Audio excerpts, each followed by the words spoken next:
శ్రీమాత్రే నమ. జై గురు దత్తాత్రేయ నమ. ఈ వీడియోలో మనం ఫిబ్రవరి 16 నుంచి 22 మధ్యలో జరగబోయే వార ఫలాలు తులారాశి వారికి ఏ విధంగా ఉంటుందో పరిశీలించే ప్రయత్నం చేద్దాం.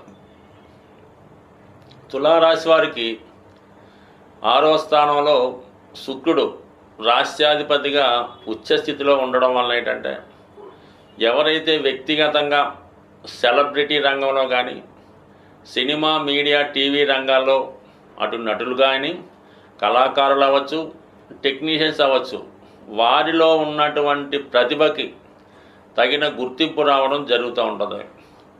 మీరు ఒక గొప్ప వ్యక్తి చేతిలో పడడం వల్ల వారి యొక్క ప్రోత్సాహంతో మీరు ఏదైనా కొత్త ప్రాజెక్ట్లో ప్రవేశించడం జరుగుతూ ఉంటుంది.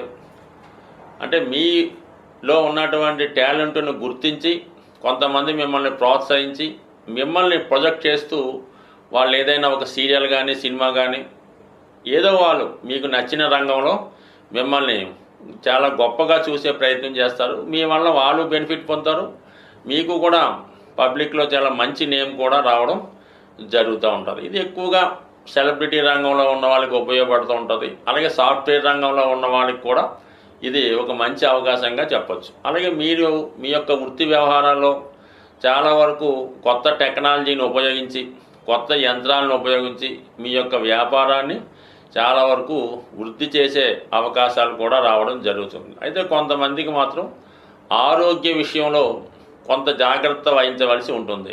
సమయానికి భోజనం చేయడం వల్ల అయితేనే వేరే ఏదైనా అనారోగ్య సమస్యలు ఈ సమయంలో రావచ్చు. దానికోసం జాగ్రత్తగా వ్యవహరించండి. ముఖ్యంగా డయాబెటిక్ ఉన్నవాళ్ళు, అలాగే కంటికి సంబంధించిన ప్రాబ్లమ్స్, కిడ్నీ ప్రాబ్లమ్స్ ఉన్నవాళ్ళు చాలా వరకు ఈ సమయంలో జాగ్రత్తగా ఉంటే మంచిది. సో దానికి సంబంధించినటువంటి వైద్యం కూడా చేయించుకుంటే మంచిది.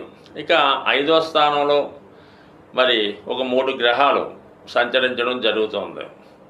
ఇక్కడ ఏమైందంటే, మీకు రవి బుధుడు కలిసి 5వ స్థానంలో ఉండడం ఒక విధమైనటువంటి నిపుణ యోగం, బుధాదిత్య యోగం, ఒక రాజయోగం లాంటిది ఏర్పడడం వల్ల చాలా వరకు మీకు నేమ్ అండ్ ఫేమ్కి ఎక్కువగా ఈ గ్రహస్థితి చెప్తూ ఉందన్నమాట. అంటే కోణాల్లో ఉన్నటువంటి గ్రహాలు ఏం చేస్తాయంటే మిమ్మల్ని చాలా పైకి తీసుకెళ్లే ప్రయత్నం చేస్తూ ఉంటాయి. మంచి గుర్తింపు రావడం జరుగుతూ ఉంటుంది. అంటే ఫైనాన్షియల్గా మాత్రం అవి పెద్దగా సపోర్ట్ ఇవ్వవు. కానీ విద్యార్థులకి ఏంటంటే అనూహ్యంగా వారు మంచి విద్యలో మంచి ప్రగతి సాధించడం, ఏదైనా స్కాలర్షిప్ లాంటిది రావడం, కోరుకున్న విద్యా సంస్థలో ప్రవేశానికి చేసే ప్రయత్నాలు ఫలించడం జరుగుతూ ఉంటుంది. అంటే ఫర్ ది సేమ్ టైం శని భగవానుడు కూడా అక్కడ ఉండడం వల్ల, అంటే బుధుడు విద్యకి కారణం అవుతుంటాడు, శని భగవానుడు ఏంటంటే బద్ధకానికి కారణం అవుతుంటాడు, మరచిపోవడానికి కారణం అవుతుంటాడు, పోస్ట్ పోన్ మెంటాలిటీకి కారణం అవుతుంటాడు.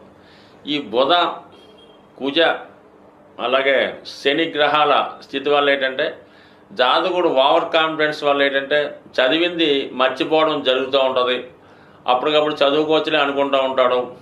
ఒక విధమైనటువంటి యుగోతో హైప్తో తనకు తాను గొప్పగా ఊహించుకుంటూ ఉండడం వల్ల పరీక్షల్లో ఇబ్బంది రాకుండా ఉండాలంటే, తప్పనిసరి విజయం సాధించాలంటే ప్రతిరోజు రివిజన్ చేసుకుంటూ వారు ఎప్పటికప్పుడు అప్ టు డేట్ అవుతే మాత్రం కంపల్సరీగా మీరు మరి మంచి కళాశాలలో ప్రావీణ్యంగా ప్రగతిగా అర్హత సాధించే అవకాశం ఉంటుంది. కాబట్టి సాధ్యమైనంత వరకు విద్యార్థులు మాత్రం ఎక్కువ కృషి చేయవలసి ఉంటుంది.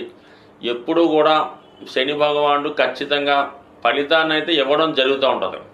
అది అర్హత ఉంటేనే ఇవ్వడం జరుగుతూ ఉంటుంది. 1-2 సార్లు కాదు 3 సార్లు ప్రయత్నం చేసినా మీకు అర్హత ఉంటేనే శని భగవానుడు మీకు ఒక కాలేజీలో సీట్ అన్నా, ఒక పదవన్నా, ఉద్యోగం అన్నా ఇవ్వడం జరుగుతుంది. కాబట్టి ఇప్పుడు ఏదన్నా ఖచ్చితంగా గొప్ప ప్రయత్నం చేయండి, ఫలితం మాత్రం దానికి అదే రావడం జరుగుతుంది. అష్టమంలో గురువు మాత్రం కొద్దిగా అవమానాలకు కారణం అవుతూ ఉంటాడు. ఎవరైతే ప్రస్తుతం ఇంచుమించుగా మనకి మే 15 వరకు అష్టమంలో ఉన్నటువంటి గురువు మీరు చేసే ప్రయత్నాల్లో ఏదైనా ఫెయిల్యూరు రావడం జరుగుతుంది. దానివల్ల కొద్దిగా మానసికంగా కొద్దిగా అవమానానికి గురవుతుంటారు. కాబట్టి దానికి ఆ విధంగా జరగకుండా ఉండాలంటే మాత్రం ఎక్కువగా కష్టపడటం వల్ల కంపల్సరిగా మీరు దేంట్లో అయినా సక్సెస్ కాగలరు. ఇతరుల మాటలు నమ్మకుండా మీ తెలివి మీద మీరు ఆధారపడుతూ మీ ప్రయత్నం మీరే చేస్తే మాత్రం కంపల్సరిగా సక్సెస్ పొందే అవకాశం ఉన్నది. స్వస్తి. సాధారణంగా గ్రహస్థితి మనకి అనుకూలించినప్పుడు, గ్రహాల స్థితి బాగలేకుండా ఇబ్బందులు పడుతున్నప్పుడు ఏ ఒక్క గ్రహం గురించో మనకి ఈ ఇబ్బందులు వస్తున్నాయి అనుకోకుండా సుమారుగా అన్ని గ్రహాల ప్రభావం నుంచి బయటపడడానికి సాధారణంగా కొన్ని మంచి కార్యక్రమాలు చేయడానికి మన పెద్దవాళ్ళు నిర్ణయించడం జరుగుతూ ఉంటుందన్నమాట. కామన్గా ఏమవుతారంటే ఇది ఏలినాటి శని జరుగుతుంది, కేవలం ఆ శివాలయంలో నవగ్రహాల దగ్గరికి వెళ్ళడం, ఆ శని భగవానుడి ఏదో కొద్దిగా అభిషేకం ఏదో చేసి రావడం జరుగుతుంటుంది. ఎప్పుడన్నా సరే మీరు 9 గ్రహాలని సమానంగా పూజించి పర్టికులర్గా ఒక గ్రహం ఇబ్బంది అంటే పెళ్ళి అవ్వడం లేదు కుజ భగవానుడు, ఉద్యోగం రావట్లేదు శని భగవానుడు, ఆరోగ్యం సరిగ్గా లేదు సూర్య భగవానుడు, ఈ విధంగా గ్రహాలకి మీరు విధి విధానంగా పూజ చేస్తూ మిగతా 9 గ్రహాలకు కూడా తగు విధంగా ఉపచారాలు చేసినప్పుడు మాత్రమే ఆ గ్రహ ఫలితం రావడం జరుగుతుంది. ఏ ఒక్క గ్రహాన్ని నెగ్లెక్ట్ చేసినా కూడా మిగతా గ్రహాల ప్రభావం ఖచ్చితంగా మీ మీద పడుతుంది. కాబట్టి వీటన్నిటికీ బదులుగా ప్రతీ నెల కొన్ని పండగల లాంటివి రావడం జరుగుతూ ఉంటుంది. అందులో మాస శివరాత్రి, ఏకాదశి, సంకష్ట చతుర్థి మొదలగునవి వస్తుంటాయి.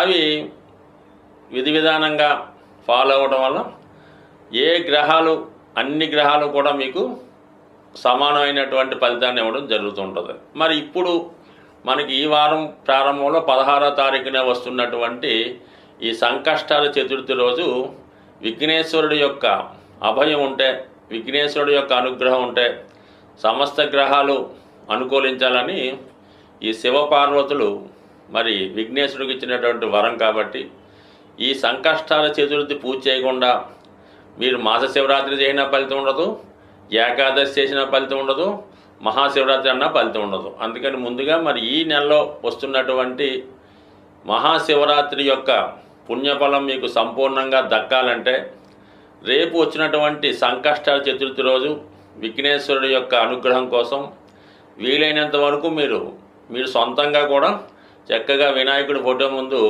గరికతో అర్చన చేసి మీకు వచ్చినటువంటి వినాయకుడు నామాలు చక్కగా చదివి దానికి ఒక బెల్లం ముక్క నైవేద్యంగా పెట్టి పూజ చేసుకోవచ్చు. అవకాశం ఉన్నవాళ్ళు మరి ఆలయంలో మరి ప్రదోష వేళ విఘ్నేశ్వరుడికి చేస్తున్నటువంటి అభిషేకంలో పాల్గొనడం జరుగుతూ ఉంటుంది. ఎవరైతే సౌభాగ్యం కోసం ప్రయత్నం చేస్తున్నారో, పెళ్లి కోసం ప్రయత్నం చేస్తున్నారో వాళ్ళు మరి స్వామివారికి గంధం నీళ్ళతో కానీ పశువు నీళ్ళతో కానీ అభిషేకం చేయడం వల్ల, మరి ధనం కోసం ప్రయత్నం చేస్తున్నవారు చెరుకు రసంతో కానీ పాలతో కానీ తేనెతో కానీ అభిషేకం చేయడం వల్ల, మరి ముఖ్యంగా ఆరోగ్యం కోసం చేస్తున్నవారు ఇప్పుడు వస్తున్నటువంటి నలుపు రంగు ద్రాక్ష పళ్ళు రసంగా చేసి వాటిని అభిషేకంగా చేయడం వల్ల కానీ, ఏదైనా ప్రతి అభిషేకానికి ఒక ప్రత్యేకమైన ఫలితం ఉంటుంది. ఏదైనా ఇందులో భక్తి ఇంపార్టెంటు. చక్కగా మరి సంకష్టాల చతుర్థి రోజు సాయంకాలం పూట అభిషేకంలో పాల్గొని చక్కగా స్వామివారిని ఆశీర్వచనాలు పొంది ఇంచుమించుగా రోజంతా కూడా చాలా నియమంగా ఉండడం వల్ల మరి యొక్క ఆయన అనుగ్రహం ఖచ్చితంగా పొందుతారు. దీని తర్వాత వచ్చే మహాశివరాత్రి రోజు మీరు ఏదైనా ఒక టెంపుల్లో ఎక్కడన్నా సరే ఒక శివలింగాన్ని దర్శించుకొని ఆ స్వామికి విధి విధానంగా అభిషేకం చేసుకోవడం వల్ల, దర్శనం మాత్రం చేత కేవలం చిన్న నామంతో సంతృప్తి చెందినటువంటి గొప్ప దైవం మరి రెండు కూడా ఈ నెలలో మీకు ఈ గ్రహ దోషాల నుంచి బయటపడడానికి ఉపయోగపడుతున్నాయి. కాబట్టి చేసుకున్న వాళ్ళకి చేసుకున్నంత ఏదైనా భక్తి శ్రద్ధ ఇంపార్టెంటు. బట్ ఏదైనా చక్కగా దైవానుగ్రహం పొందాలంటే ఈ మాఘమాసం మించింది లేదు, అందులో మహాశివరాత్రి మించింది లేదు. అందుకే జన్మానికి ఒక శివరాత్రి అంటే ఏంటి అర్థం? మన జన్మలో ఒక్క శివరాత్రిలో చక్కగా ఒక శివరాత్రి రోజు నియమంగా ఉంటూ ఆ పరమేశ్వరుని దర్శించుకోవడం వల్ల చక్కని ఫలితం పొందడం జరుగుతుంది. స్వస్తి.